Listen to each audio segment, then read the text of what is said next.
Hello all, आप सब लोगों का स्वागत है सिविल स्टैप हिमाचल पे। तो आज हमारा हिमाचल प्रदेश इकोनॉमिक सर्वे के ऊपर ये दूसरा लेक्चर है। पहले लेक्चर में हम लोगों ने फर्स्ट 2 चैप्टर्स को डिस्कस किया था और वहां पे देखा था कि किस तरह से हिमाचल प्रदेश की और इंडिया की इकोनॉमी परफॉर्म कर रही है। कौन से वो महत्वपूर्ण फैक्ट्स हैं जिनके ऊपर हम लोगों को अपना ध्यान केंद्रित करना है। अगर आप लोगों ने वो वीडियो नहीं देखा है तो पहले आप लोग उस वीडियो को देख लीजिए, क्योंकि ये जो सीरीज हमारी रहेगी इसमें नो डाउट हम लोग अलग अलग चैप्टर्स को डिस्कस कर रहे हैं, लेकिन काफ़ी ऐसे कंसेप्ट्स हैं जो पहले दूसरे तीसरे लेक्चर्स में डिस्कस किए जाएंगे, वो बाद के जो हमारे लेक्चर्स रहेंगे उनमें भी आएंगे, लेकिन वहाँ पे जो है हम लोग उसके बारे में ज़्यादा गहराई में डिस्कशन नहीं करेंगे। तो यही कारण है पहला लेक्चर जो है वो आप लोग ज़रूर देखिए। उसके साथ साथ आप में से कुछ स्टूडेंट्स ऐसे हैं जो हिंदी माध्यम के हैं, हिंदी मीडियम के हैं, तो यही कारण है अब आप लोगों को इंग्लिश के साथ साथ हिंदी मीडियम की जो जस्ट फाइल है, हिंदी मीडियम में जस्ट फाइल, वो भी शेयर की जाएगी टेलीग्राम चैनल के ऊपर। जो हमारा बजट का सेशन हुआ है ऑलरेडी, अगेन वो भी यूट्यूब के ऊपर अपलोडेड है। बजट सेशन की फाइल ऑलरेडी इंग्लिश मीडियम में अपलोड हो चुकी है। हिंदी मीडियम की जो फाइल है वो आज आप लोगों के साथ शेयर कर ली जाएगी। और उसके साथ साथ जैसे जैसे हमारे हिमाचल प्रदेश इकोनॉमिक सर्वे के चैप्टर्स आगे बढ़ेंगे, वैसे वैसे हम लोग हिंदी मीडियम इंग्लिश मीडियम के साथ आप लोगों के साथ शेयर करेंगे, ताकि आप लोग उस फाइल को साथ साथ में रीड कर सको। और नॉर्मली जैसे जब मैं डिस्कस कर भी रहा हूं तो ये बेसिकली जो फाइल आपको दी जाएगी उसी की ही सीक्वेंस में है, तो अगर आप उस फाइल को ओपन कर लोगे अपने सामने तो आप लोगों को समझने में ज़्यादा मुश्किलात का सामना नहीं करना पड़ेगा। तो चलिए आज हम लोग शुरू करते हैं हमारे हिमाचल प्रदेश इकोनॉमिक सर्वे की। हिमाचल प्रदेश इकोनॉमिक सर्वे के अंदर जो चैप्टर 3 है, ये बेसिकली पब्लिक फाइनेंस जो है उसके ऊपर आधारित है।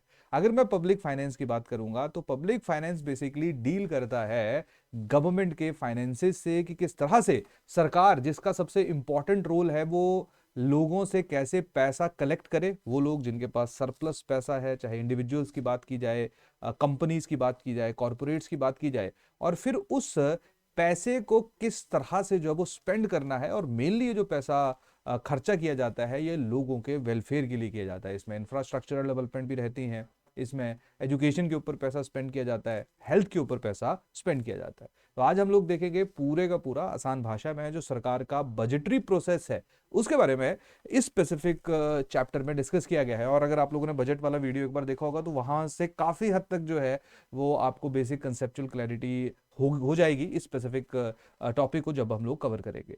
तो आज हम लोग पब्लिक फाइनेंसेस की बात करेंगे। पब्लिक फाइनेंसेस में बेसिकली सबसे पहले देखेंगे सरकार की इनकम के सोर्सेज क्या हैं, जिनको हम लोग रिसीट्स कहते हैं।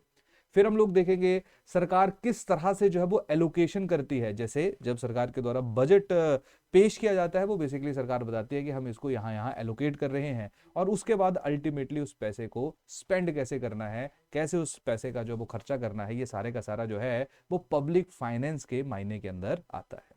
और जब हम लोग पब्लिक फाइनेंस की बात करते हैं तो पब्लिक फाइनेंस में सबसे महत्वपूर्ण रहती है किसी भी एक राज्य की फिस्कल प्रोफाइल। तो फिस्कल प्रोफाइल में 3 चीजों के ऊपर ध्यान केंद्रित किया जाता है। क्या रिसीट्स हैं, एक्सपेंडिचर्स है, और उसके साथ साथ कितना उधार है, कितना डेट है। तो आप लोग इस पूरे चैप्टर के अंदर यही देखोगे। आप लोग देखोगे गवर्नमेंट की इनकम के क्या क्या सोर्सेज है, सरकार कितना पैसा स्पेंड कर रही है, किस किस जो इंपॉर्टेंट एस्पेक्ट है, एजुकेशन के ऊपर कितना पैसा जा रहा है, हेल्थ के ऊपर कितना पैसा खर्चा किया जा रहा है, सब्सिडीज में कितना पैसा दिया जा रहा है, और उसके साथ साथ जो है वो गवर्नमेंट की इस स्पेसिफिक समय में आर्थिक स्थिति कैसी है। एक दो इंपॉर्टेंट पहलू मैं आप लोगों के साथ पहले ही डिस्कस कर लेता हूं। देखिए, जब बजट पेश होता है, जब बजट प्रेजेंट किया जाता है, जैसे फॉर एग्जांपल अभी हमारा जो है वो 2025-26 का बजट प्रेजेंट किया गया, तो वो बेसिकली एस्टिमेटेड एक्सपेंडिचर होता है कि हम लोग इस साल में इतना खर्चा करेंगे। अगले साल तक आते आते कुछ हद तक हम लोगों को आइडिया लग जाएगा कि कितना एग्जैक्टली एक्सपेंडिचर हुआ, लेकिन अगले से अगले साल हमें एग्जैक्ट पता चलेगा कि जो ये वाला हमारा फाइनेंशियल ईयर था यानी 2025-26 का, इसमें प्रॉपर एक्सपेंडिचर कितना हुआ है। क्लियर? जैसे उदाहरण के तौर के ऊपर, जैसे इस बार जो है वो हमारा 2025-26 का बजट आया। 2025-26 के बजट में 2024-25 का जो बजट है उसके डाटा को भी शेयर किया गया। अब जब 2024-25 के डाटा को शेयर किया गया तो ये डाटा जो था वो रिवाइज्ड डाटा था। रिवाइज इसलिए था क्योंकि जितना सोचा था उससे थोड़ा सा जो खर्चा है उसमें फ्लक्चुएशन देखने को मिली। अब एक चीज समझिए कि अभी भी पूरा फाइनेंशियल ईयर जो वो खत्म नहीं हुआ है और ये वाला बजट पेश हो गया।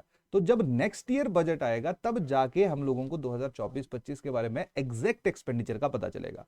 यही कारण है, ये मैं इसलिए आप लोगों के साथ डिस्कशन कर रहा हूं क्योंकि बहुत बार क्या होता है कि जब हम लोग पुराने बजट की रेफरेंस लेते हैं तो वहां पे थोड़ा डाटा डिफरेंट होता है, लेकिन जब इकोनॉमिक सर्वे के अंदर डाटा या इन्फॉर्मेशन शेयर की जाती है तो उसमें हम लोगों को थोड़े से चेंजेस देखने को मिलते हैं। तो उन चेंजेस का जो सबसे बड़ा कारण है वो मल्टीपल रिविजन्स है। क्लियर होगी बात यहाँ पे? डन। तो थोड़ा जो भी वेरिएशंस होंगे वो मैं आप लोगों के साथ डिस्कस कर लूंगा। तो अगेन जो बजट के बारे में रियलिटी में हम लोगों को डाटा मिलता है कि अच्छा एग्जैक्टली कितना उस साल में हमने पैसा खर्चा किया था, वो डाटा हम लोगों को बजट से नहीं मिलता है, वो डाटा जो है हम लोगों को जो सर्वे का डॉक्यूमेंट है उससे मिलता है।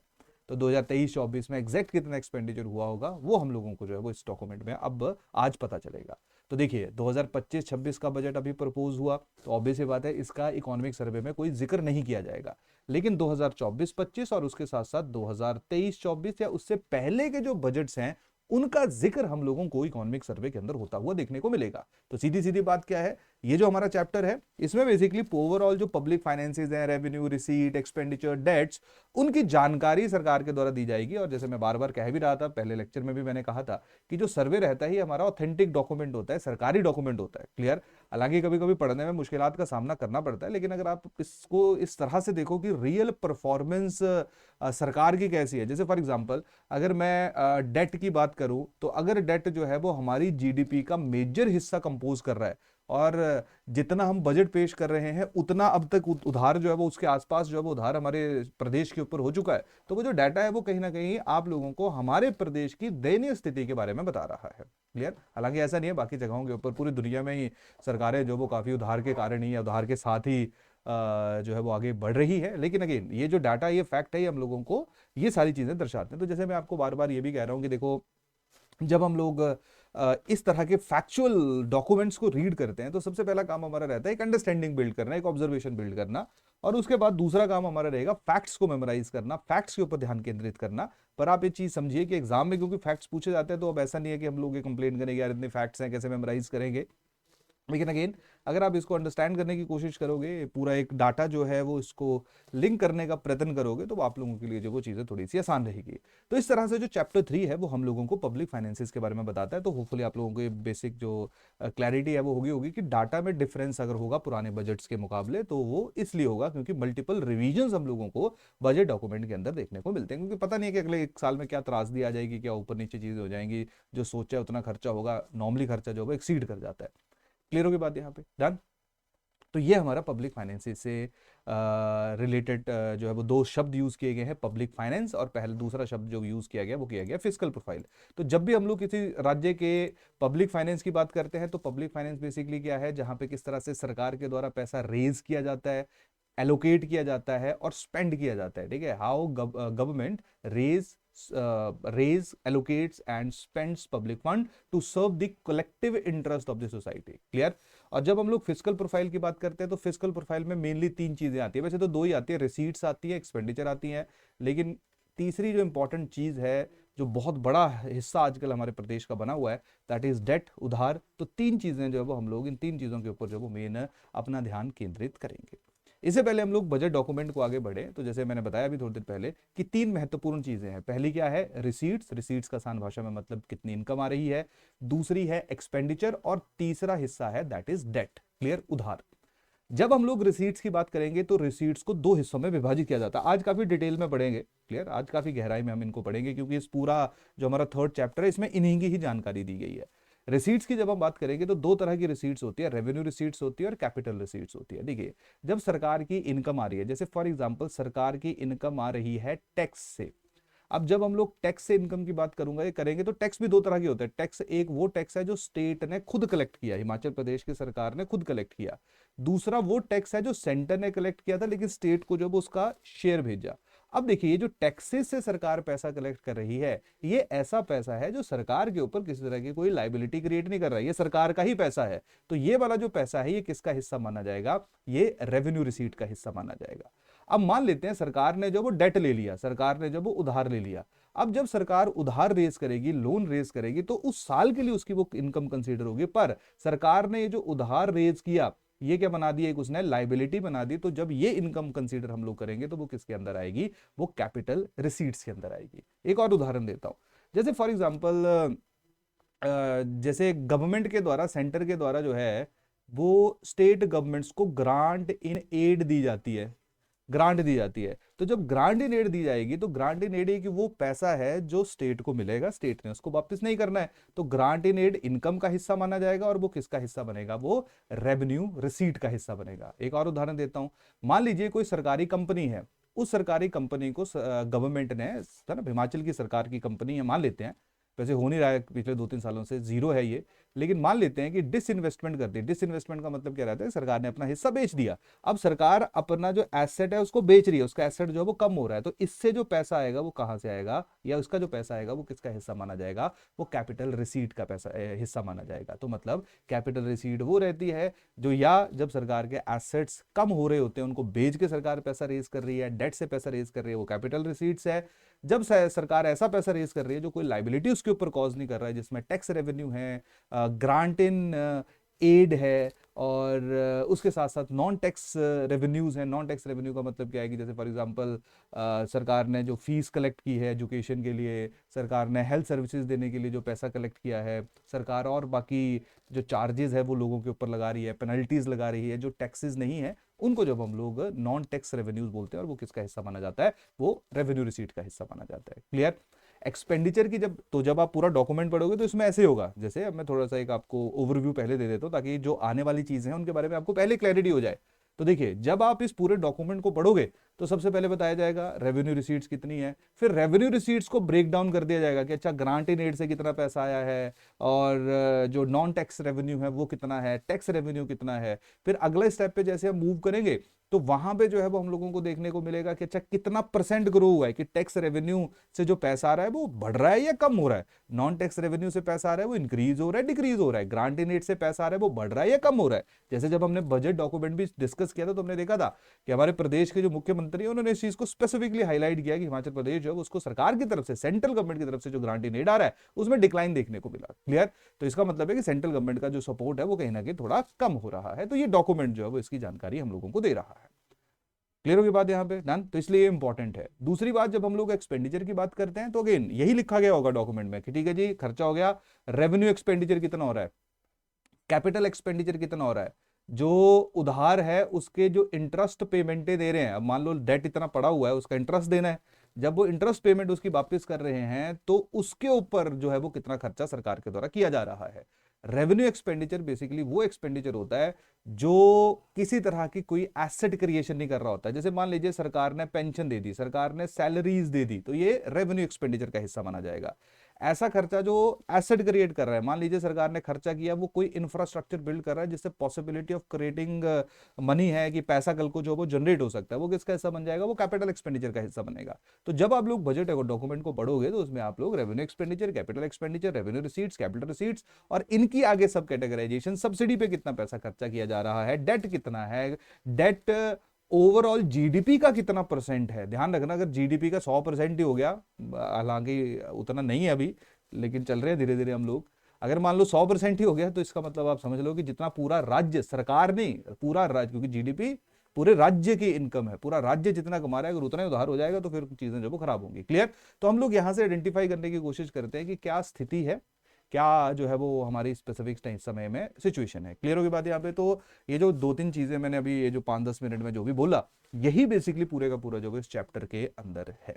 क्लियर। चलिए चलते हैं फिर आगे, हम इस चैप्टर को जो है वो शुरू करते हैं। तो सबसे पहले जो है वो हम लोग बात करेंगे किसकी, सबसे पहले हम लोग बात करेंगे रेवेन्यू रिसीट्स की। तो अगर हम लोग रेवेन्यू रिसीट्स की बात करें तो 2024-25 की जो रेवेन्यू रिसीट्स हैं इस स्पेसिफिक इकोनॉमिक सर्वे के अंदर, वो कितनी रेवेन्यू रिसीट्स हैं, 42,153 करोड़ रुपीस। 2020-21 के साथ इसको कंपेयर किया गया है, 2020-21 में 33,438 करोड़ रुपीस थी। क्लियर। अगर हम लोग सोर्सेज ऑफ रेवेन्यू रिसीट्स की बात करें तो टैक्सेस आ गया, जैसे अभी मैंने थोड़ी देर पहले आप लोगों को बताया, यानी कि रेवेन्यू रिसीट क्या क्या होल्ड करती है, टैक्स आ गया, चाहे वो डायरेक्ट टैक्स है चाहे वो इनडायरेक्ट टैक्स है, उसके साथ साथ नॉन टैक्स रेवेन्यूज आ गया, सेंट्रल टैक्स आ गया, और उसके साथ साथ जो वो क्या आ गया, ग्रांट इन एड आ गया। अगर हम लोग टैक्स रेवेन्यू की बात करेंगे कि टोटल कितना टैक्स रेवेन्यू, जैसे हमने देखा कि ना कि टैक्स से आ रहा है पैसा, नॉन टैक्स से आ रहा है, ग्रांट इन एड से आ रहा है, तो उनमें से कितना कितना पैसा जनरेट हो रहा है, यानी कि 42,153 करोड़ में से इसके जो आगे सब सेक्शन है उनमें से कितना पैसा आ रहा है। तो अब देखिए, अगर मैं टैक्स रेवेन्यू की बात करूंगा तो सबसे ज्यादा पैसा जो है वो टैक्स रेवेन्यू से आ रहा है, 25,225 करोड़ रुपया। और इसमें ग्रोथ रजिस्टर की गई है 14.99% की, यानी कि इससे पिछले साल जितना पैसा आया था उससे 14.99% पैसा जो है वो टैक्स रेवेन्यू में इजाफा हुआ है। इसमें पूरे टैक्सेज हैं, चाहे वो सेंटर के टैक्सेज हैं, चाहे वो स्टेट के टैक्सेज हैं, चाहे वो डायरेक्ट है, चाहे वो इनडायरेक्ट है। क्लियर। ग्रांट इन एड की अगर हम बात करेंगे तो 13,287 करोड़ रुपया। क्लियर। तो ये देखिए, थोड़ी देर पहले मैंने बताया भी था कि बाकी हर चीज में मेनली हमें इंक्रीज देखने को मिल रहा है, लेकिन जो ग्रांट इन एड है, जो सेंटर की तरफ से पैसा दिया जा रहा है, उसमें हम लोग डिक्लाइन देख रहे हैं 13,287 करोड़ रुपीस का। क्लियर। 2020-21 का डाटा है, अगर आपको मेरे सिर के पीछे छिपा होगा ये, अगर नहीं दिख रहा है, दिस इज फॉर 2020-21। वहां पे जो ग्रांट इन एड हुआ करती थी that was 18,413 crore rupees. Clear. तो डिक्लाइन जो है वो हम लोग ऑब्जर्व कर रहे हैं ग्रांट इन एड में। इसके साथ साथ नॉन टैक्स रेवेन्यू की अगर हम लोग बात करेंगे तो इसका हिस्सा कम है, that is 3,641 crore rupees. Clear. तो ये ओवरऑल जो है वो हम लोगों को सारे का सारा जो डाटा है वो देखने को मिल रहा है। क्लियर होगी बात यहाँ पे। चलिए आगे चलते हैं। अब देखिए, ये आ गया बेसिकली, अभी हम लोगों ने देखा कि नंबर वाइज देखा, अब हम लोग परसेंटेज वाइज शेयर देख लेते हैं। तो देखिए, 3 सालों का जो है वो ये एस्टिमेट है, 2024-25 का बजटरी एस्टिमेट, ठीक है जी, 2023-24 का रिवाइड एस्टिमेट, 2022-23 का एडवांस एस्टिमेट। क्लियर। तो जब हम लोग जो है वो एडजस्टेड एस्टिमेट आ जाएगा 2022-23 का। तो जब हम लोग जो है वो बात करेंगे अ, इन सालों की, तो देखिए, सबसे पहले हम लोग एक एक करके उठाते हैं। सबसे ज्यादा जो हिस्सा है वो किसका है, जैसे हम लोग जब टैक्सेस की बात कर रहे हैं, अभी हम लोगों ने देखा सबसे ज्यादा जो पैसा आ रहा है सरकार को वो कहां से आ रहा है, टैक्स से आ रहा है। क्लियर। टैक्स की जब हम बात करेंगे तो टैक्स का पैसा स्टेट गवर्नमेंट को दो हिस्सों से आता है, या तो सेंट्रल की तरफ से आता है या स्टेट के अपने खुद के, जो ना, जैसे एक्साइज ड्यूटी है, वैट है, खुद के टैक्स के सोर्सेज होते हैं। तो जब हम लोग स्टेट के टैक्स के खुद के रेवेन्यूज की बात करेंगे तो 2000, ये देखिए, टैक्स के खुद के रेवेन्यूज की बात करेंगे तो टैक्स रेवेन्यू में हम लोगों को ग्रोथ देखने को मिल रही है। देखो, ये पहले वाला जो है ये आपका 2022-23 का है, दूसरे वाला जो है वो 2023-24 का है, तीसरे वाला जो है वो 2024-25 का है। अब देखिए, पैटर्न ऑब्जर्व करिए, हर साल हम लोग देख रहे हैं, हर फाइनेंशियल ईयर में हम लोग देख रहे हैं क्या हो रहा है कि जो स्टेट के टैक्सेस का शेयर है उसमें हमें इंक्रीज देखने को मिल रहा है। दूसरा देखिए, शेयर सेंट्रल टैक्सेस का, तो सेंट्रल टैक्सेस का जो शेयर है उसमें भी हमें इजाफा देखने को मिल रहा है। तीसरा आ गया स्टेट ओन टैक्स रेवेन्यू, जो स्टेट के खुद के नॉन टैक्स रेवेन्यूज हैं उनमें भी देखिए हमें इंक्रीज देखने को मिल रहा है। तीसरा आ गया, चौथा आ गया ग्रांट रेट, तो अभी हमने थोड़ी देर पहले बोला, देखिए ये 2022-23 का है, ये 23-24 का है, ये 24-25 का है। इसमें हम लोगों को क्या देखने को मिल रहा है, इसमें हम लोगों को डिक्लाइन देखने को मिल रहा है। तो सबसे पहले तो हम लोगों ने ऑब्जर्वेशन कर ली कि भाई देखिए, जितने भी सोर्सेज हैं, जहां जहां से रेवेन्यू रिसीट्स आ रही है, जहां जहां से रेवेन्यू इनकम सरकार जनरेट कर रही है, उसमें ग्रांट इन एड में हम लोगों को डिक्लाइन देखने को मिल रहा है। क्लियर। अब दूसरी चीज के ऊपर मूव करते हैं, दूसरी चीज के ऊपर आते हैं, अब डाटा थोड़ा सा समझ लेते हैं। देखिए, जब हम लोग बात करेंगे स्टेट ओन टैक्स रेवेन्यूज की, तो 2024-25 में 27.4%, यानी कि जितनी टोटल रेवेन्यू रिसीट्स थी उनका 27.4% सबसे ज्यादा जो आपका हिस्सा था पहले नंबर पे। देखिए, अगेन मैं किसकी बात कर रहे हैं, ये जो ग्रीन वाले कलर है ना, इनको कंपेयर कर रहे हैं। ग्रीन जो है दैट इज फॉर 2024-25, 2024-25 की बात है। तो जैसे हमने देखा, सबसे ज्यादा शेयर 2024-25 में किसका है, सरकार के अपने टैक्स रेवेन्यूज का है, कितना है, 27.4%। दूसरे नंबर पे किसका है, ग्रांट इन एड का। आज भी कम हो रही है ग्रांट इन एड, लेकिन उसके बावजूद 2024-25 में जो second percentage wise highest share था वो किसका आ गया, ग्रांट इन एड का आ गया, दैट इज 24.1%। तीसरे नंबर पे आ जाएगा सेंट्रल टैक्सेस से कितना पैसा आ रहा है, दैट इज 18.3%। चौथे नंबर पे आ रहा है स्टेट के जो नॉन टैक्स रेवेन्यूज हैं, काफी टैक्स जो है वो सरकार ने, काफी फीस फाइन है ना, जो पेनल्टीज है वो गवर्नमेंट ने इंक्रीज कर दी हुई है, तो ये भी आपका चौथे नंबर पे है, दैट इज 6.6%। क्लियर। अब पर एक चीज ध्यान रखना, ये जो है वो है तो टैक्स रेवेन्यू ही है ना, चाहे सेंट्रल और स्टेट को आप लोग मिला लो, तो जब आप लोग मिक्स करोगे तो ये दोनों जो है एक दूसरे के साथ मिश्रित हो जाएगा। तो देख लेना कि सवाल जो आप लोगों से क्या बन रहा है, ओवरऑल टैक्स रेवेन्यू का बन रहा है तो टैक्स रेवेन्यू में दोनों मिक्स होंगे। अगर सेंट्रल का अलग बन रहा है, स्टेट का अलग बन रहा है, तो फिर इसमें जो है वो इस तरह की सीक्वेंस हमारी आ जाएगी, तो ग्रांटेड नेट दूसरे नंबर पे आएगा। क्लियर होगी बात यहाँ पे। इसके पिछले साल को अगर हम कंपेयर करें 2023-24 को, तो स्टेट का अपना रेवेन्यू 21.2% था, टोटल जितना पैसा आ रहा था उसका। सेंटर की तरफ से 15.2% आया।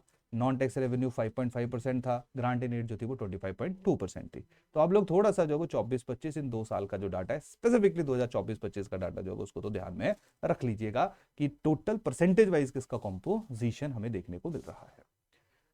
क्लियर होगी बात यहाँ पे, डन। अब हम लोग बात करते हैं कि जो नॉन टैक्स रेवेन्यू है। अब देखिए, जब नॉन टैक्स रेवेन्यू की बात करते हैं तो नॉन टैक्स रेवेन्यू के बारे में भी आपको थोड़ा आइडिया होना चाहिए। नॉन टैक्स रेवेन्यू क्या आ गया, जो टैक्सेस से पैसा नहीं आ रहा है। जैसे फॉर एग्जांपल सरकार का शेयर है किसी स्पेसिफिक कंपनी के अंदर, उस कंपनी से डिविडेंड आ गया, क्लियर, उससे जो है वो उस कंपनी ने प्रॉफिट कमाया, जितना सरकार का शेयर है उसको उसका एक हिस्सा आ गया, वो किसका हिस्सा माना जाएगा, वो नॉन टैक्स रेवेन्यू का हिस्सा माना जाएगा। सरकार ने जो वो पावर सप्लाई है ना, बस सरकारी कंपनियों के द्वारा जो बेची जा रही है, तो सरकार ने जो पावर बेची उससे जो पैसा है वो उसका हिस्सा आ जाएगा। हेल्थ, एजुकेशन, इकोनॉमिक सेक्टर में जो भी सरकारी डिपार्टमेंट ने पैसा रेज किया वो नॉन टैक्स रेवेन्यू का हिस्सा कंसीडर किया जाएगा। तो अगर हम लोग नॉन टैक्स रेवेन्यू की बात करेंगे तो 2024-25 के लिए 3,641 करोड़ रुपया, यहाँ लिख देता हूं मैं 3,641 करोड़ रुपीज, थोड़ी देर पहले भी हम लोगों ने डिस्कस किया। और अगर पिछले साल के साथ इसको मुकाबला किया जाए तो लास्ट ईयर के मुकाबले यानी कि 23-24 के मुकाबले इसमें 9.50% का जो इंक्रीज है वो ऑब्जर्व किया गया। तो ग्रांट इन एड के अलावा हर एक जो सेक्शन है उसमें हम लोग जो है वो इंप्रूवमेंट देख रहे हैं। अब अगर हम लोग टैक्स रेवेन्यू के या नॉन टैक्स रेवेन्यू के भी आगे अंदर अंदर सेक्शंस को जाएं, जैसे जनरल सर्विसेज में जाएं, तो जनरल सर्विसेज में 2024-25 में यानी कि जितना टोटल पैसा जनरेट हुआ है 0.8% पैसा जो है, अब यहां पे समझ लेना, ये ओवरऑल नॉन टैक्स रेवेन्यू का पैसा नहीं है, ये ओवरऑल रेवेन्यू रिसीट का हिस्सा है। जैसे अभी हम लोगों ने थोड़ी देर पहले देखा कि ओवरऑल जो रेवेन्यू रिसीट्स हैं, उन रेवेन्यू रिसीट्स में जैसे देखो यहां पे देख लो, ओवरऑल रेवेन्यू रिसीट्स में 6.6% जो है वो किसका है 2024-25 के लिए, स्टेट के नॉन टैक्स रेवेन्यूज का है। तो इस 6.6% में किस किसका कितना है, देखो जनरल सर्विसेज की तरफ से एडमिनिस्ट्रेशन से 0.8% आया, सोशल सर्विसेज में 0.5% आया, एजुकेशन हेल्थ से, इकोनॉमिक सर्विस से 4.8% आया, इंटरेस्ट रिसीट्स, डिविडेंड, प्रॉफिट जो सरकार ने कमाए उसकी तरफ से जो वो 0.5% आया। क्लियर। तो नॉन टैक्स को भी आगे अगर ब्रेक डाउन किया जाए तो सबसे ज्यादा इकोनॉमिक सर्विसेज जनरेट हुआ, फिर जनरल सर्विसेज जनरेट हुआ, और सोशल सर्विस और interest receipts, dividend and profit जो है उनसे ऑलमोस्ट सेम तरह का पैसा जो है वो, या सेम नंबर जो है हम लोगों को जनरेट होता हुआ देखने को मिला। क्लियर।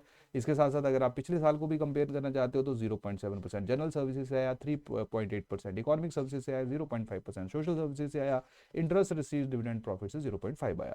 इसको याद रखना थोड़ा सा आसान है, सोशल सर्विस से तीनों के तीनों सालों में 0.5% आया हुआ है। क्लियर होगी बात यहाँ पे। जनरल सर्विसेज की अगर हम बात करेंगे तो यहाँ पे +2+1 आया, मतलब 0.5, 0.7, 0.8 आया। इंटरेस्ट डिविडेंड की अगर हम बात करें तो 2 सालों में 0.5 आया, 1 साल में 0.4 आया। क्लियर। तो आप इनका पैटर्न भी एक तरह से ऑब्जर्व कर सकते हो। कोशिश करिए कि जो लेटेस्ट है 24-25 वाला उसके ऊपर अपना ध्यान केंद्रित करिए। क्लियर होगी बात यहाँ पे। तीसरे हिस्से के ऊपर चलते हैं, that is grant in aid. अगर हम लोग ग्रांट इन एड की बात करें तो थोड़ी देर पहले ही हम लोगों ने डिस्कशन किया कि ग्रांट इन एड जो है वो 2023-24 में 15,185 करोड़ रुपए की आई थी, 15,185 करोड़ रुपीस। वो डिक्लाइन हो गई है 13,287 करोड़ अगर हम लोग 2024-25 की बात करेंगे। क्लियर। और अगर हम शेयर की बात करें तो देखो यहीं से अभी थोड़ी देर पहले भी हमने इसको देखा, 2022-23 में 27.6% था टोटल रेवेन्यू रिसीट्स का हिस्सा, 23-24 में 25.2% हो गया, 24-25 में 21.1% हो गया। तो हम लोगों को क्या देखने को मिल रहा है, हम लोगों को इसमें डिक्लाइन देखने को मिल रहा है, जो अगेन हम लोग यहाँ पे भी ऑब्जर्व, यहाँ पे भी जो है वो हम लोग यहाँ पे उसको डिस्कस कर चुके थे। क्लियर होगी बात यहाँ पे, डन। चलिए नेक्स्ट चलते हैं, है ना। ये ध्यान रखना, ये पूरा जो डाटा हमने डिस्कस किया दैट इज टोटल रिसीट्स का डाटा डिस्कस किया, टोटल रिसीट्स का जितना टोटल पैसा सेंट्रल गवर्नमेंट, जितना टोटल पैसा जो है वो सरकार कमा रही है उसके हिस्सों के बारे में हम लोगों ने डिस्कशन की। अब नेक्स्ट चलते हैं। अब हमने इनकम के बारे में देखा, अब हम लोग जो वो धीरे धीरे एक्सपेंडिचर की तरफ मूव कर लेते हैं। जब हम लोग एक्सपेंडिचर की बात करेंगे तो टोटल बजट एक्सपेंडिचर 2024-25 के लिए 58,444 करोड़ रुपीस। रेवेन्यू एक्सपेंडिचर इसमें किया गया 46,667 करोड़ रुपीस, जो टोटल एक्सपेंडिचर का 79.85% है। ध्यान रखना, रेवेन्यू एक्सपेंडिचर से कोई एसेट क्रिएट नहीं हो रहा है, तो सरकार के लिए कोई बड़ी अच्छी चीज नहीं है ये, लेकिन इसकी परसेंटेज जो है वो 80% के आसपास है। क्लियर। और सरकार का सबसे बड़ी प्रॉब्लम जो है स्पेसिफिक टाइम पे रेवेन्यू एक्सपेंडिचर का बहुत ज्यादा होना है। हालांकि रेवेन्यू एक्सपेंडिचर करना जरूरी है, लेकिन सबसे ज्यादा जरूरी क्या होता है, कैपिटल एक्सपेंडिचर करना, क्योंकि कैपिटल एक्सपेंडिचर से एसेट क्रिएट होते हैं और वो एसेट फ्यूचर में सरकार को पैसा जनरेट करके देते हैं। लेकिन देख लीजिए, रेवेन्यू एक्सपेंडिचर 46,667 करोड़ रुपीज है और कैपिटल एक्सपेंडिचर जो है वो 6,270 करोड़ रुपीज है, जो टोटल 10.73% ऑफ टोटल एक्सपेंडिचर है। एक्सपेंडिचर का तीसरा हिस्सा आ जाएगा इंटरेस्ट पेमेंट, जो सरकार ने लोन लिया है उसका जो पैसा वापस किया है, इंटरेस्ट वापस किया है, वो है 6,255 करोड़ रुपीस, जो टोटल 10.55% है। तो इन तीनों को जो है वो सीक्वेंस में अगर आप लोग लगाओ तो ये कैपिटल एक्सपेंडिचर और इंटरेस्ट पेमेंट के बीच में थोड़ा सा क्लोज वो है। तो ध्यान रखना, यहाँ पे कंफ्यूजन क्रिएट किया जा सकता है कि 6,255 और 6,270 जो है वो काफी क्लोज है, तो इन दोनों को थोड़ा सा सीरियसली कर लेना कि दोनों का कितना कितना हिस्सा जो है वो हम लोगों को आता हुआ देखने को मिलेगा। एजुकेशन सेक्टर की अगर हम बात करें तो एजुकेशन के ऊपर 9,812 करोड़ रुपीज सैंक्शन किया गया। हेल्थ सेक्टर के ऊपर 3,390। ये डाटा ज्यादा नहीं है, दो ही फैक्ट्स हैं, इनको भी आप लोग एक बार ध्यान में रख लेना। क्लियर हो गया यहाँ पे? डन। चलिए नेक्स्ट चलते हैं।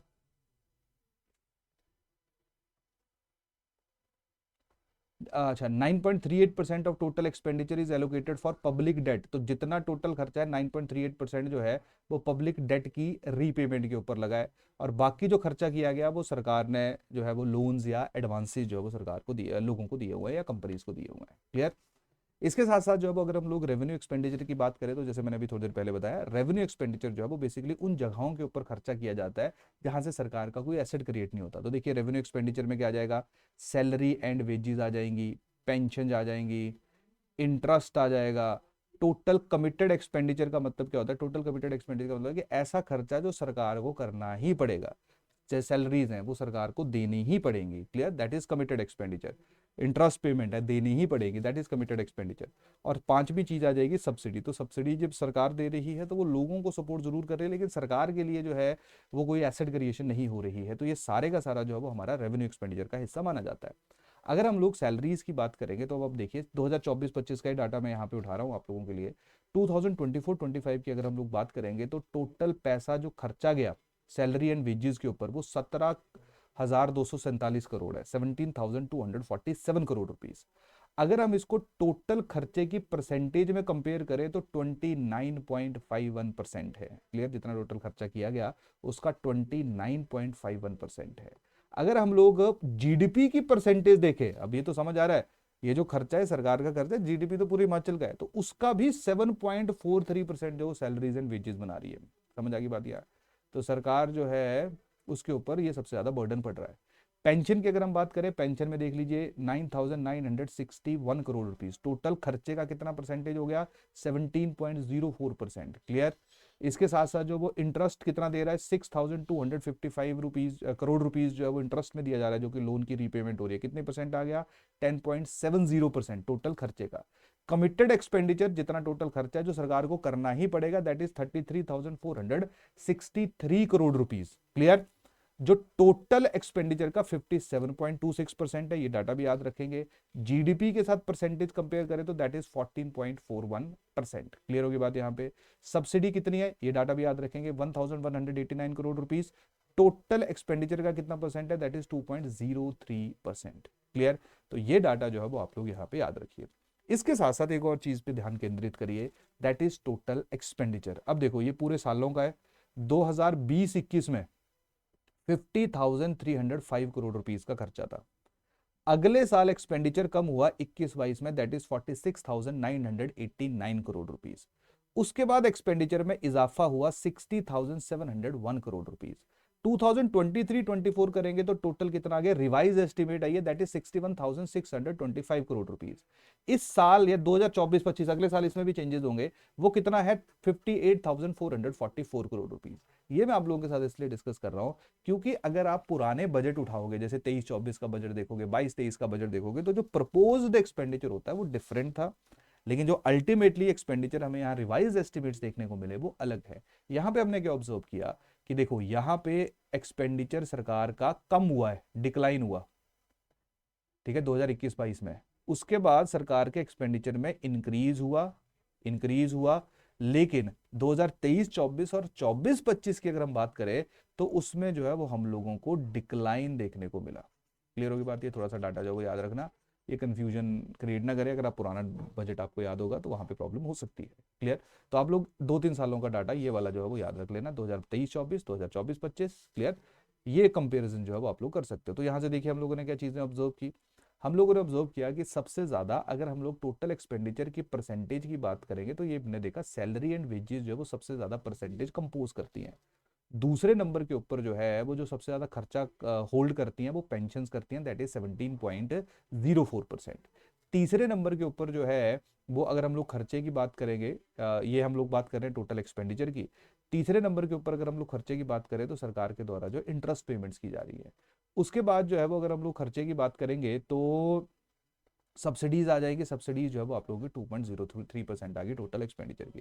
तो इस डाटा को जो आप लोग याद रख लेना, टोटल एक्सपेंडिचर का जो अमाउंट है इसको भी ध्यान में रखेंगे, जो टोटल कमिटेड एक्सपेंडिचर कितनी परसेंटेज है उसका, और टोटल जीडीपी का कितना परसेंट है। तो ये वाला डाटा जो है वो आप लोगों के लिए रेलेवेंट रहेगा। तो ये आ गया रेवेन्यू एक्सपेंडिचर।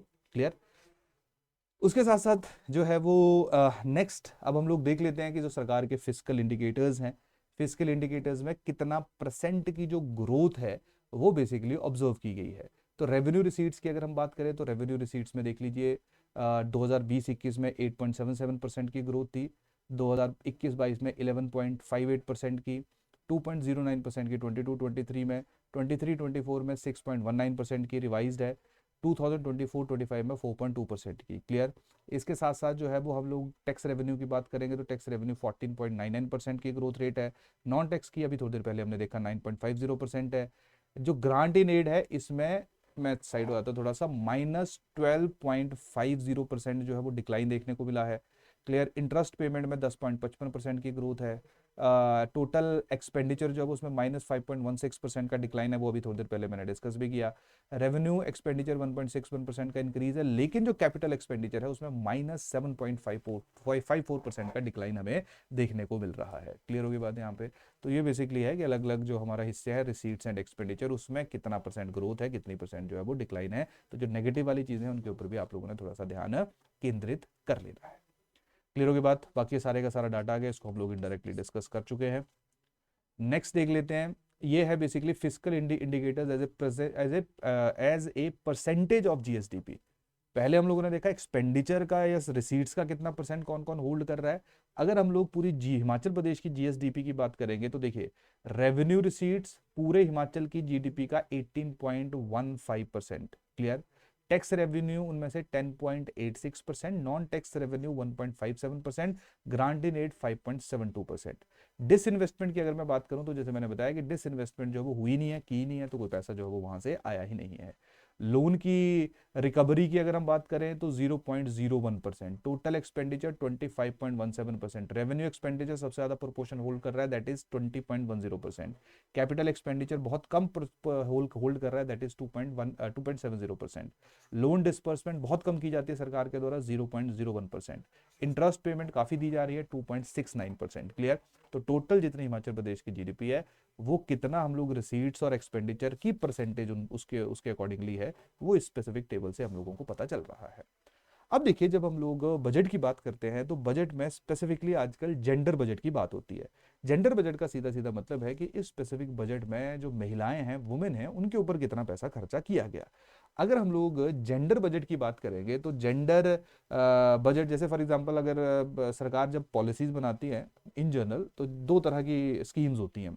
ऐसी स्कीम्स होती हैं जो सिर्फ वुमेन के लिए बनती हैं, जैसे प्रेगनेंसी से रिलेटेड है, वुमेन हेल्थ से रिलेटेड है, वुमेन है ना, चाइल्ड एंड वुमेन से रिलेटेड है, जो अगेन रिलेटेड एक दूसरे के साथ। क्लियर, तो जब वुमेन के लिए स्पेसिफिक प्लान्स या स्पेसिफिक स्कीम्स बनाई जाती हैं तो उन स्पेसिफिक स्कीम्स को डाला जाता है कैटेगरी 1 के अंदर, जो स्पेशल स्कीम्स है फॉर द वुमेन। कुछ स्कीम्स ऐसी होती हैं जहां पे वुमेन को भी बेनिफिट मिलता है और मेल को भी बेनिफिट मिलता है, उनको कहा जाता है कैटेगरी 2 स्कीम्स। क्लियर? तो अगेन वुमेन को इन जनरल तो बेनिफिट मैक्सिमम स्कीम से तो मिल ही रहा है, लेकिन ऐसा कि जहां पे एक हिस्सा जो वो स्पेसिफिकली वुमेन के लिए स्पेशल प्रोविजन बनाए जाते हैं लेकिन बाकी लोगों को भी मिल रहा है, उसको कैटेगरी 2 कहते हैं। और ऐसी स्कीम जो सिर्फ वुमेन के लिए बनाई गई है, सिर्फ वुमेन के ऊपर वो पैसा खर्चा होगा, उसको हम लोग कैटेगरी 1 कहते हैं। क्लियर? तो जब हम लोग बजट एस्टिमेट की बात करेंगे, अब देखिए ये चीज आप लोगों ने ध्यान रखनी है। नॉर्मली जब हम लोग बजट देख रहे थे तो वो करोड़ों में था, ठीक है, कि जब हमने रीड करना था वो करोड़ में रीड करना था, लेकिन यहाँ पे जो रेफरेंस है वो लाख की है। तो 2024-25 बजट की बात है कि वुमेन के ऊपर जो वो टोटल कितना पैसा खर्चा किया गया। क्लियर?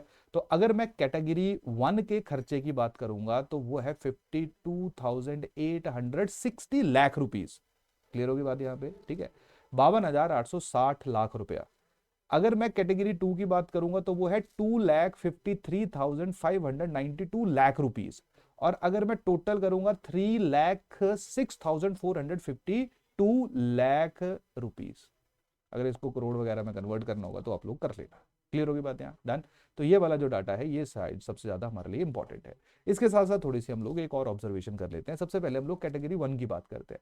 तो अगर हम लोग कैटेगरी 1 की बात करें तो कैटेगरी 1 में वुमेन में जो एससीज, ओबीसीज, माइनॉरिटीज और स्पेशली एबल्ड है, वहां पे 26,793 लाख रुपीज जो हैं वो स्पेंड किए गए, खर्चा किए गए, जो सबसे ज्यादा है। हेल्थ के ऊपर दूसरे नंबर पे है 14,200 लाख रुपया। वुमेन एंड चाइल्ड डेवलपमेंट जो है, इसको कन्वर्ट कर देना चाहिए था करोड़ में, पर चलिए ठीक है। वुमेन एंड चाइल्ड डेवलपमेंट जो है उसके ऊपर 10,476 लाख रुपया। क्लियर? तो ये पैसे जो है वो खर्चे किए गए, तो इसको थोड़ा सा आप लोग एक बार ध्यान में रख लेना। यानी कि SC/STs के लिए जनरल स्कीम्स बन रही है वो कैटेगरी 2 में आ जाएंगी, जो सिर्फ वुमेन के लिए बन रही है वो कैटेगरी 1 के अंदर आ जाएगी। आप थोड़ा सा ये वाला जो डाटा है लास्ट वाला, इसको ध्यान में रख लीजिए कि जेंडर बजट के लिए कितना पैसा जो वो सैंक्शन किया गया। तो ये था हमारा आज का थर्ड चैप्टर, जहां पे हम लोगों ने देखा कि किस तरह की फिस्कल प्रोफाइल है, किस तरह से पब्लिक फाइनेंसेस हो रहे हैं, अच्छा काम हो रहा है, बुरा काम हो रहा है, वो आप लोग जो यहाँ से ऑब्जर्व कर सकते हो। क्लियर होगी बात यहाँ पे एक इंपॉर्टेंट पॉइंट जो है वो एक बार आप उसको जो है, जो फाइल आपके साथ शेयर की जाएगी, जो डेट है, जो उधार है, वो वाला जो है वो डॉक्यूमेंट आई थिंक मिस हो गया मेरे से। कोई बात नहीं, आप उसको जो फाइल दी गई है आपके साथ उसको जरूर पढ़ लेना। जो डेट है वो कितना % GDP का है, एक फाइल है, एक आई थिंक मिस हो गया PPT। क्लियर? उसको जो है आप लोगों ने थोड़ा सा अच्छी तरह से पढ़ लेना है, इसको जरूर रीड करना, मस्ट रीड है। ठीक है, कि कितना % ऑफ GDP, अब मेरे को एग्जैक्ट तो मैं नहीं है ना, तो ये वाला जो अब आपने फाइल से रीड कर लेना है। इस वाले चैप्टर में एक चीज रह गई है जो इंपॉर्टेंट है। चलिए नेक्स्ट चलते हैं हम लोग चैप्टर 4, दैट इज ये बेसिकली रिलेटेड है बैंकिंग एंड इंस्टीट्यूशनल फाइनेंसेस से। तो ये बेसिकली हम लोगों को बताएगा कि हिमाचल प्रदेश के अंदर जो वो बैंक्स की क्या कंडीशन है, बैंक्स कितना फाइनेंस कर रहे हैं, कितना उधार दे रहे हैं, जो बैंक्स के लिए प्रायोरिटी सेक्टर लेंडिंग टारगेट्स रहते हैं हिमाचल प्रदेश में किस हद तक और कितने हिमाचल बैंक्स ने जो है वो पूरे कर लिए हुए हैं। उसके साथ साथ बैंक स्पेसिफिक स्कीम्स कौन सी हैं, फाइनेंशियल इंक्लूजन बैंक्स के द्वारा किस तरह से इंप्लीमेंट किया जा रहा है, कौन कौन से इंस्टीट्यूशन जिनमें नाबार्ड, क्योंकि हम लोग हिमाचल प्रदेश की अगर बात करें तो रूरल एरिया है, तो नाबार्ड का रोल यहाँ पे बहुत ज़्यादा इंपॉर्टेंट हो जाता है। यही कारण है नाबार्ड के ऊपर जो वो स्पेशल फोकस किया गया है। और एक और चीज़ ध्यान रखना, देखो ये जो पहले 6-7 चैप्टर है ना, ये काफ़ी इंपॉर्टेंट है। मतलब ये ऑब्जर्व किया गया है कि पहले 6-7 चैप्टर्स में से काफ़ी सवाल देखने को मिलते हैं। कुछ भी हो सकता है एग्जाम में, तो हमें नहीं पता कि क्या पता चेंज कर दे। क्लियर? लेकिन नॉर्मली पहले 5-6 चैप्टर्स जो हैं उनमें अभी थोड़ा मैं देर में अभी बताता हूँ आपको 1 मिनट के अंदर कि एग्जैक्टली कहाँ से सवाल जो है वो उठ के आया था लास्ट टाइम। तो पहले 5-6 चैप्टर्स जो है वो आप लोगों ने थोड़ा ढंग से पढ़ने हैं। स्पेसिफिकली इस वाले चैप्टर से हम लोग देख रहे हैं कि ऑलमोस्ट हर साल जो है वो एक आधा सवाल देखने को मिल रहा है। तो इसमें ये सारी स्कीम्स, प्लान्स, प्रोग्राम्स है ना, इनिशिएटिव्स, बैंक्स के परफॉर्मेंस, बैंक से रिलेटेड जैसे अलग अलग जो है वो प्रोविजंस होते हैं। जैसे एक लीड बैंक स्कीम होती है। लीड बैंक स्कीम में क्या होता है कि एक डिस्ट्रिक्ट के अंदर एक बैंक को लीड बैंक बना दिया जाता है, तो जितनी भी उस डिस्ट्रिक्ट की डेवलपमेंटल एक्टिविटीज़ होती है उसको ओवरसी करने की उसकी रिस्पॉन्सिबिलिटी होती है। इसी तरह से जो वो स्टेट लेवल के ऊपर भी एक बैंकिंग कमिटीज़ बनती है जो अलग अलग जगहों के ऊपर, जैसे यूपी की मैं बात करूँ वहाँ पे बैंक ऑफ बड़ौदा है, हिमाचल की अगर मैं बात करूँ तो वहाँ पे यूको बैंक है। अलग अलग बैंक को रिस्पॉन्सिबिलिटी दी जाती है कि ओवरऑल जो वो सारे बैंकिंग सिस्टम के साथ वो कोऑर्डिनेशन एस्टेब्लिश करेगा। तो इस तरह की जानकारी हम लोगों को स्पेसिफिक चैप्टर के अंदर देखने को मिलेगी। तो चलिए करते हैं इसकी भी शुरुआत।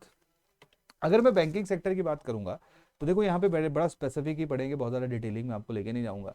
अगर मैं बैंकिंग सेक्टर की बात करूँ तो बैंकिंग में टोटल ब्रांचेस कितनी है इंडिया के अंदर? टोटल ब्रांचेस 2352 है, और 76% ब्रांचेस जो है वो ग्रामीण क्षेत्रों के अंदर है। ये बहुत इंपॉर्टेंट चीज़ है, क्लियर।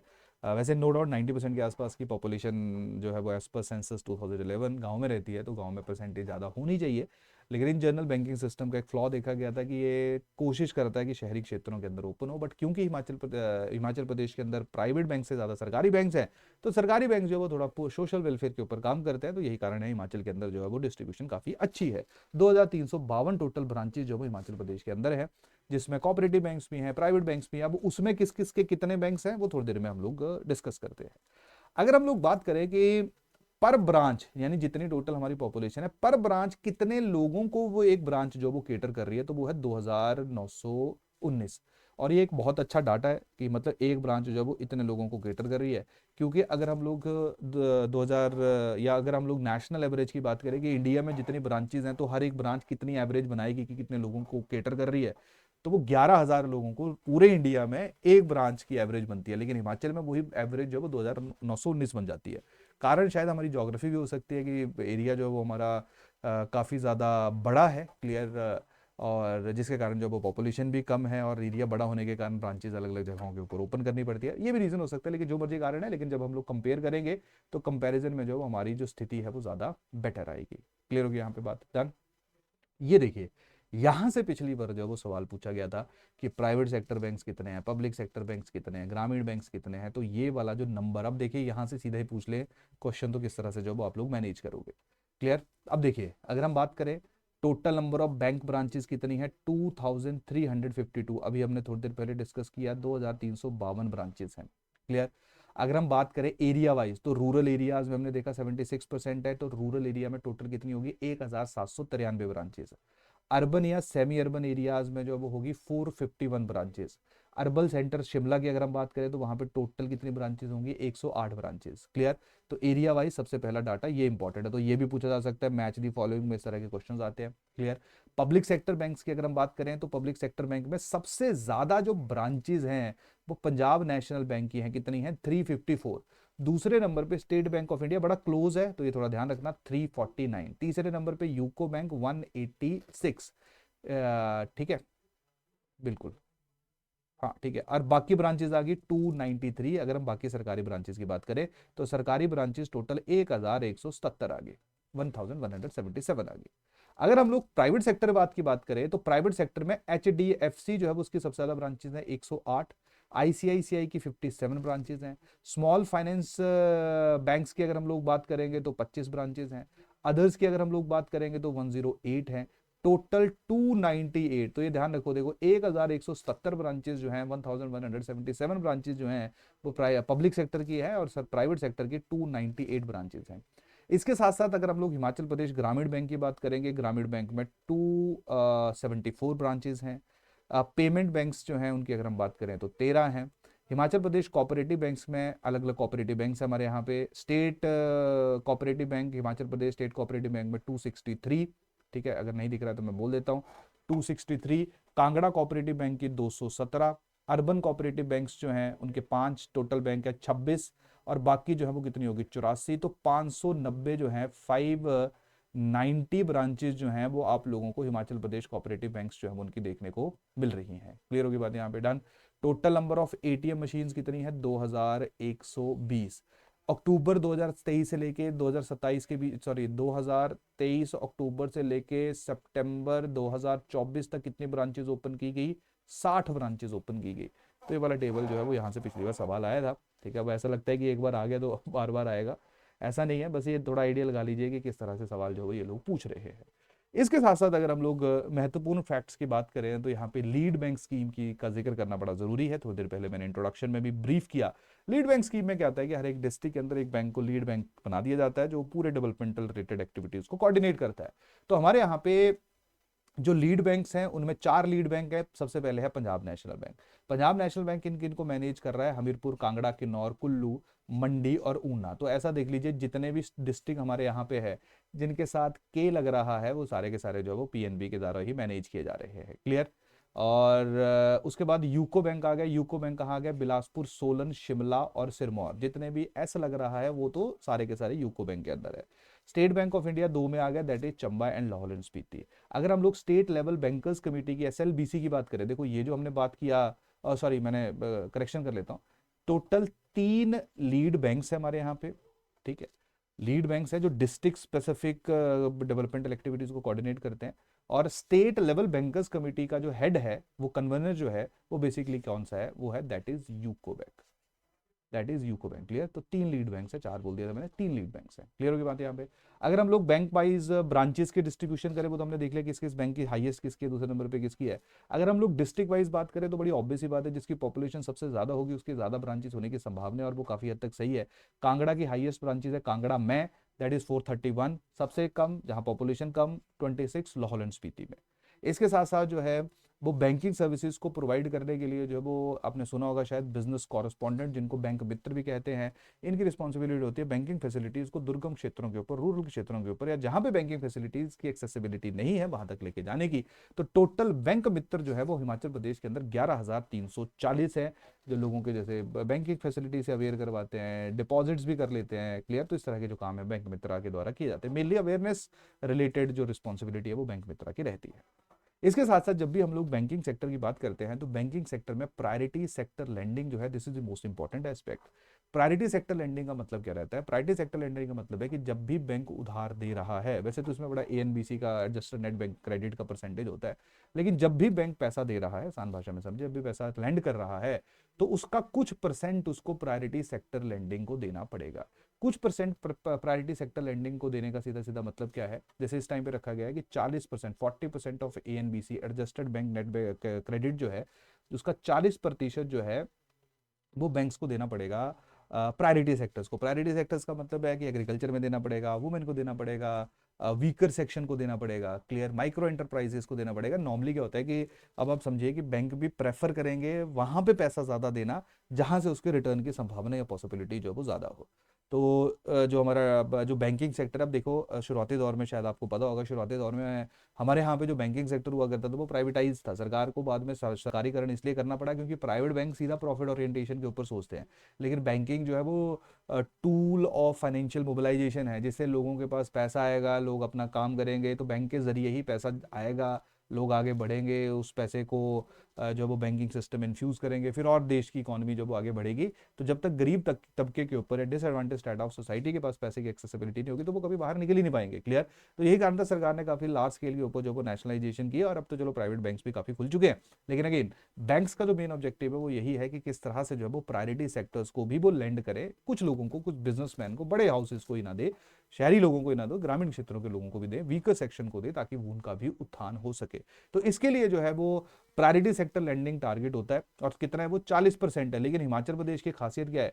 हिमाचल प्रदेश में 59.12%, 59.12% जो है वो प्रायोरिटी सेक्टर्स को दिया गया। इसका सबसे बड़ा कारण है क्योंकि हमारी मैक्सिमम पॉपुलेशन जो है एग्रीकल्चर या रूरल एरियाज के अंदर ही है, और काफ़ी हद तक जो है वो रूरल जब फाइनेंसिंग किया, एग्रीकल्चरल फाइनेंसिंग किया, माइक्रो इंडस्ट्रीज भी हमारी ग्रामीण क्षेत्रों में ही है मैक्सिमम, तो जब उनकी फाइनेंसिंग की बात आएगी तो सारा प्राइवेट सेक्टर में जाएगा। तो ये एक अच्छी चीज़ भी है कि 59.12%, ये इंपॉर्टेंट डाटा है। 15 वैसे ही जर्नल भी जो है वो आप लोगों को पता होना चाहिए, 59.12% जो है, जो कि 40% रखा है आरबीआई ने, लेकिन हिमाचल प्रदेश के अंदर जो वो 59.12% है, तो एक अच्छी चीज़ है।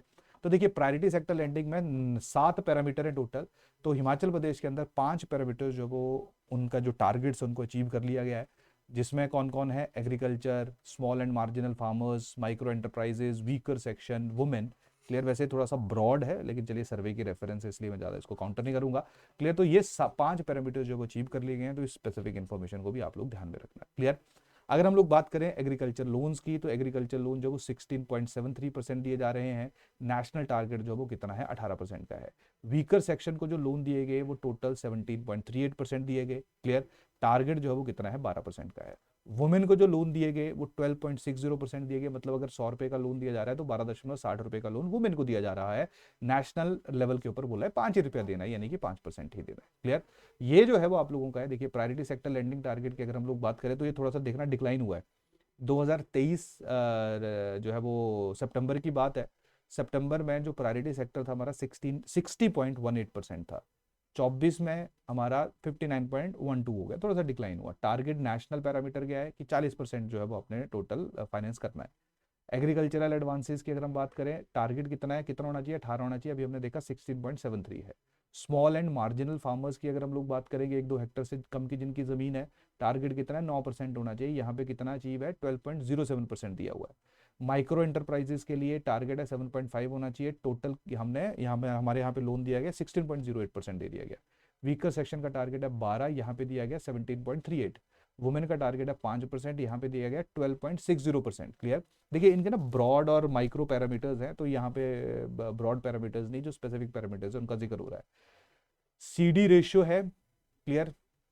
सीडी रेशियो का मतलब होता है क्रेडिट टू डिपॉजिट रेशियो। अब देखिए क्रेडिट टू डिपॉजिट रेशियो का मतलब है कि इसमें एक वो बनाया गया है कि जैसे मान लीजिए 100 रुपये आया तो आप उसको कितना आगे जो है वो क्रेडिट कर सकते हो।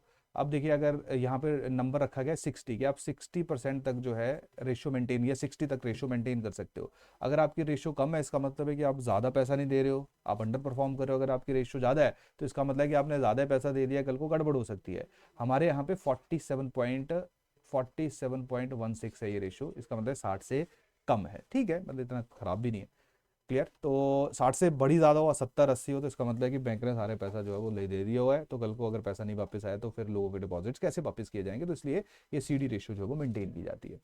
क्लियर यहाँ पे। तो ये है हमारा priority sector lending performance, this is the most important, तो इसको थोड़ा सा सीरियसली कर लेना। अगेन ये जो चौथा चैप्टर है, इसमें जितना हो सकता है उतना गहराई में स्पेसिफिकली जो बैंकिंग वाला सेक्टर है उसके ऊपर अपना ध्यान केंद्रित करना, ये काफी ज्यादा महत्वपूर्ण रहता है। इसके साथ साथ हम लोग बात करेंगे फाइनेंशियल इंक्लूजन इनिशिएटिव्स के। फाइनेंशियल इंक्लूजन का सीधा सीधा ऑब्जेक्टिव था कि किस तरह से वो तबका जो बैंक के साथ एसोसिएटेड नहीं था उसको बैंकिंग डोमेन के अंदर लाया जाए, क्योंकि अगर वो बैंकिंग डोमेन के अंदर जाएगा तो सरकार के जितने भी स्कीम्स हैं उनका बेनिफिट देना उसके लिए आसान हो जाएगा। क्लियर। तो सरकार ने और सरकार को और बाकी फैसिलिटीज भी देना उसके लिए ईजी होगा। तो सरकार ने जो है वो 28 अगस्त 2014 को, हालांकि इसकी अनाउंसमेंट 15 अगस्त को कर दी गई थी, लेकिन 28 अगस्त 2014 को सरकार के द्वारा एक स्कीम लॉन्च की गई जिसका नाम था प्रधानमंत्री जनधन योजना। हमारे यहाँ पे बैंकिंग सेक्टर में खाता खुलवाने का सबसे बड़ा नेगेटिव पॉइंट ये रहता है कि आपको एक मिनिमम बैलेंस मेंटेन करना पड़ता है। क्लियर। लेकिन ये जो आपके अकाउंट खुले, इन अकाउंट में जो इस तरह की मिनिमम बैलेंस की जो वो कोई ज्यादा टेंशन नहीं थी। प्रधानमंत्री जनधन योजना किसके खाते खुले, उन खातों से रिलेटेड और स्कीम्स जो हैं, जैसे पेंशन की सुविधा दी गई, इंश्योरेंस की सुविधा दी गई, उनके बारे में भी हम लोग थोड़ा सा डिस्कशन करेंगे। प्रधानमंत्री जनधन योजना की अगर हम लोग बात करेंगे तो हमारे प्रदेश के अंदर 18.55 लाख, ठीक है, 18.55 लाख खाते जो है वो ओपन हुए हैं, जिनमें ग्रामीण क्षेत्रों में, रूरल एरियाज में 16.60 लाख हैं, लैक्स हैं, और अर्बन एरियाज में 1.95 लाख हैं। Clear. RuPay credit debit card जो इशू किए गए वो 12.69 लाख लोगों को किए गए, 69% ऑफ द टोटल अकाउंट को ये कंपोज करता है। और आधार और मोबाइल के साथ जो लिंक किए गए टोटल वो 84% जो है वो टोटल अकाउंट है। सरकार कोशिश कर रही है इनको और ज्यादा बढ़ाया जाए। कुछ समय के बाद जब ये प्रधानमंत्री जनधन योजना, फर्स्ट स्टेप था लोगों के खाते खुलवाना, दूसरा स्टेप था उन्हीं खातों से रिलेटेड लोगों को और ज्यादा एक्स्ट्रा फैसिलिटीज देना, तो सरकार ने 3 नई स्कीम्स लॉन्च की। प्रधानमंत्री सुरक्षा बीमा योजना, ये एक्सीडेंटल इंश्योरेंस है। एक्सीडेंटल इंश्योरेंस का मतलब क्या होता है कि किसी का एक्सीडेंट हो गया, या तो डिसेबिलिटी होगी, अपाहिज हो गया, या डेथ होगी, तो इस स्पेसिफिक सिचुएशन में उसके परिवार को कुछ पैसा मिलेगा। दूसरा है प्रधानमंत्री जीवन ज्योति बीमा योजना, अगर किसी की जीवन की ज्योति यानी कि किसी की मृत्यु होगी, जिसके ना ये, और किसी की मृत्यु होगी उसके बाद उसके परिवार को जो है वो इंश्योरेंस का पैसा मिले, kind of life insurance, that is Jeevan Jyoti बीमा योजना।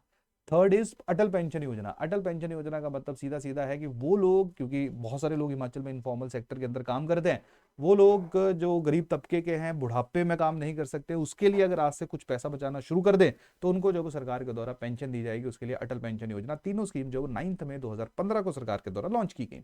अगर हम लोग प्रधानमंत्री सुरक्षा बीमा योजना की बात करेंगे तो इसमें अगर किसी को डिसेबिलिटी होती है तो 1 लाख रुपया मिलता है उसके परिवार को, और अगर मृत्यु होती है तो 2 लाख मिलता है।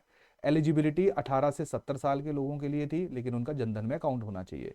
प्रीमियम 20 रुपया पर ईयर, पूरे साल में सिर्फ 20 रुपया ही डिडक्ट होगा।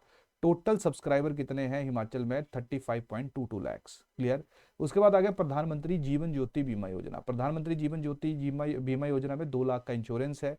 एलिजिबिलिटी थी जो 18 से 50 साल के बीच के हैं उन्हीं को ही ये स्कीम मिल सकती है, अगर कोई 50 से ज्यादा का है वो इस स्कीम को अवेल नहीं कर सकता था। टोटल प्रीमियम 436 रुपया, एक साल में 436 रुपया कटेगा और आपका इंश्योरेंस होगा, कुछ होता है तो पैसा मिलेगा परिवार को। टोटल सब्सक्राइबर कम होने की संभावना, क्योंकि एज ब्रैकेट कम की गई और उसके साथ साथ जो है वो प्रीमियम भी थोड़ा सा बढ़ा, तो टोटल जो है 12.67 लाख सितंबर 2024 तक लोगों ने सब्सक्राइब किया। अटल पेंशन योजना की जो है वो अगर हम लोग बात करेंगे तो जितने भी इनफॉर्मल सेक्टर में मनरेगा है, मिड डे मील वर्कर्स हैं, है ना, या एग्रीकल्चरल हॉर्टिकल्चरल लेबरर्स हैं, आंगनबाड़ी वर्कर्स हैं, उनके लिए जो अटल पेंशन योजना अनऑर्गेनाइज सेक्टर के लिए जो वो सरकार के द्वारा शुरू लॉन्च की गई थी। क्लियर। इसमें जो है वो पेंशन आप 1,000 से लेके 5,000 के बीच में, यानी 1,000, 2,000, 3,000, 4,000, जब आप 60 साल के होंगे उसके बाद आपको कितना पेंशन अमाउंट चाहिए। अब आप ऐसा समझ लीजिए कि अगर किसी को 1,000 चाहिए तो उसको कम प्रीमियम देना पड़ेगा, किसी को 2 चाहिए उसको थोड़ा ज़्यादा देना पड़ेगा। तो प्रीमियम इस चीज़ पर डिसाइड करेगा कि आप कितना अमाउंट पेंशन के लिए ऑप्ट करते हो। कंडीशन ये है कि 18 से 40 साल के बीच की ही एज होनी चाहिए जो इसको ऑप्ट कर सकता है, क्योंकि इसमें मिनिमम ड्यूरेशन 20 ईयर्स की है कि कम से कम आपको 20 सालों तक कंट्रीब्यूट करना पड़ेगा। तो 60 साल से पेंशन लग जाएगी, यही कारण है 40 साल से ज़्यादा होने का कोई संभावना ही नहीं थी। टोटल सब्सक्राइबर जो है वो कितने हैं, 5.30 लाख। क्लियर। 5.30 लाख जो है वो टोटल सब्सक्राइबर है। मैच दी फॉलोइंग में किस किस में कितने सब्सक्राइबर है, ये वाला डाटा जो वो याद रखना। अटल पेंशन योजना प्रीमियम ज़्यादा है, लोगों में अवेयरनेस उतनी नहीं है, तो यही कारण है वहाँ पे कम है। एज ब्रैकेट भी कम है। प्रधानमंत्री जीवन ज्योति बीमा योजना में एज ब्रैकेट कम है, प्रीमियम थोड़ा ज़्यादा है, लोग कम है। सुरक्षा में एज ब्रैकेट ज़्यादा है तो लोगों के ज़्यादा एनरोल होने की यहाँ पे संभावना क्या है, लोग ज़्यादा यहाँ पे एनरोल हुए ही पड़े।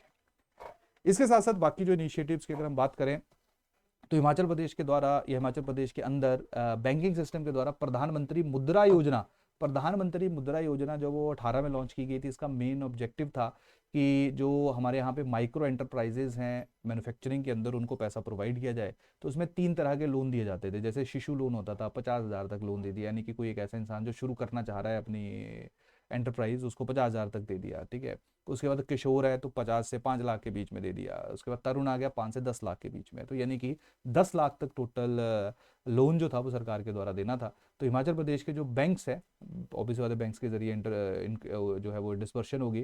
तो हिमाचल प्रदेश के जो बैंक्स हैं उन्होंने 990.31 करोड़ रुपीज़ जो सैंक्शन किया, और ये टोटल जो है वो कितने लोगों तक पहुंचा, ये 40,280 एंटरप्रेन्योर्स तक पहुंचा। क्लियर। और ये एक साल का डाटा है। टोटल अगर हम लोन की बात करें तो टोटल अभी तक 3,409.27 करोड़ लोन जो है वो स्पेसिफिक स्कीम के अंदर बैंक्स के द्वारा सैंक्शन किया जा चुका है। अगला है stand up India scheme. Stand up India scheme का मतलब है कि अगर मान लीजिए कोई SC ST या वुमेन एंटरप्रेन्योर्स हैं, वो अपना बिजनेस शुरू करना चाह रहे हैं, तो उनको 10 लाख से लेके 1 करोड़ रुपए तक जो है वो बैंक्स के द्वारा दिया जाएगा। और इसमें टोटल 2024-25 की अगर हम लोग बात करेंगे तो 66.13 करोड़ रुपीज जो है वो 416 बिजनेसेस को 2024-25 में सैंक्शन किया गया। इसके साथ साथ अगर हम लोग बात करें कि बैंक्स के अंदर डिपॉजिट्स बढ़े हैं, कम हुए हैं, उसका क्या स्टेटस है, तो बैंक्स के अंदर अगर हम लोग डिपॉजिट्स की बात करेंगे तो 1,97,790 करोड़ रुपीज के डिपॉजिट जो है वो 23 से लेके 24 के बीच में बैंक्स ने इकट्ठे किए, जो इंक्रीज है 9.26% का as compared to previous year.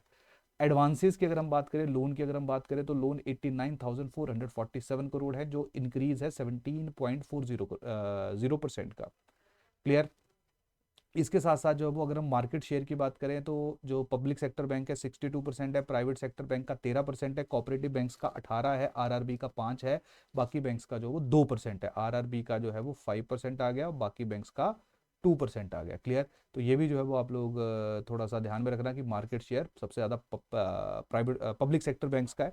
Number हमने देख लिया था कि पब्लिक सेक्टर का कितना है, प्राइवेट का कितना है, बाकियों का कितना है, और परसेंटेज वाइज जो है वो अभी हमने यहाँ पे कवर कर लिया।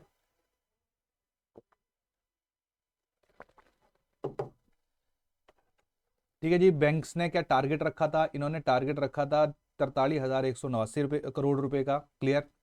लेकिन डिसबर्समेंट हुई 26,665 करोड़ रुपीज की। क्लियर। जो टोटल टारगेट का 62% है। किस किस सेक्टर को कितना कितना पैसा दिया गया, एग्रीकल्चर, MSME, एजुकेशन, हाउसिंग। तो अगर हम लोग एग्रीकल्चर की बात करें तो एग्रीकल्चर को टारगेट रखा गया था 16,858 करोड़ रुपए देना है, लेकिन दिया सिर्फ कितना 5,645 करोड़ रुपीज, जो टोटल 33% ही बनता है। तो यहाँ पे अभी हमने देखा 62% तक की डिस्बर्समेंट हुई है। एक्चुअल टोटल लोन इतने होने चाहिए थे, डिस्बर्समेंट 26,665 करोड़ रुपीज की हुई। क्लियर होगी बात यहाँ पे। डन। इसके बाद आ जाएगा किसान क्रेडिट कार्ड। किसान क्रेडिट कार्ड की अगर हम लोग बात करें तो टोटल 1,20,367 क्रेडिट कार्ड जो है वो सरकार के द्वारा लॉन्च किए जा चुके हैं। क्लियर। और इसके साथ साथ जो है वो 10,204 करोड़ रुपीस जो है वो अभी तक टोटल 5,79,299 फार्मर्स को सैंक्शन किया गया। क्लियर। तो ये एक साल में है, ये टोटल कितने फार्मर्स को सैंक्शन किया गया अभी तक सितंबर 2024 तक आते आते 10,204 करोड़ रुपया जो वो किसान क्रेडिट कार्ड के अंदर गया। इसके बाद आ जाएगा नबार्ड। नबार्ड के काफी इनिशिएटिव रहते हैं। नबार्ड का सीधा सीधा काम है रूरल एरियाज में किस तरह से जो वो डेवलपमेंट इन्फ्यूज की जा सके। तो इसका एक सबसे इंपॉर्टेंट फंड है जिसको हम लोग कहते हैं rural infrastructure development fund, RIDF की अगर हम बात करें तो इस फंड के अंतर्गत 900 करोड़ रुपया जो है वो एलोकेट किया गया। और इस फंड का क्या काम किया जाएगा, इसमें डेयरी प्रोसेसिंग प्लांट डगवार कांगड़ा में बनेगा, बजट के अंदर भी इसका जिक्र है। माता बागलामुखी रोपवे प्रोजेक्ट बन रहा है मंडी के अंदर। ठीक है, जो जो पंडोह को जो है वो 800 मीटर के आसपास का है, ये जो पंडोह को मंदिर के साथ जो है वो कनेक्ट करेगा। ये कांगड़ा वाला नहीं है, मंडी वाला है। क्लियर। और अभी तक RIDF के अंदर 11,863 करोड़ रुपया जो वो सैंक्शन किया जा चुका है। इसके साथ साथ ई व्हीकल्स के चार्जिंग स्टेशन भी RIDF के फंड के थ्रू बन रहे हैं। 53 इलेक्ट्रिक स्टेशन जो है वो बनाए जा रहे हैं। टेक्नोलॉजी, रूरल एरियाज में टेक्नोलॉजी, एग्रीकल्चर से रिलेटेड टेक्नोलॉजी को डेवलप करने के लिए टेक्नोलॉजी फैसिलिटेशन फंड जो है वो उसको 50 करोड़ का कॉर्पस जो है वो बनाया गया है, जिसका मेन काम है एग्रीकल्चर एंड रूरल डेवलपमेंट में टेक्नोलॉजी को इन्फ्यूज करने का। इसके साथ साथ फिशरी को प्रमोट करने के लिए फिशरी ट्रेनिंग सेंटर जो है वो गगरेट ऊना मार्च 2025 तक बनके तैयार हो जाएगा। इसके साथ साथ जो है वो हिमाचल प्रदेश ग्रामीण बैंक और कोऑपरेटिव बैंक्स को रीफाइनेंस भी किया गया है 335.99 करोड़ रुपीस का। क्लियर। इसके साथ साथ जो वो क्रॉप लोन्स दिए हैं 2,150 करोड़ रुपीस के, जिसमें से 1,788 करोड़ रुपया जो वो यूटिलाइज हो चुका है।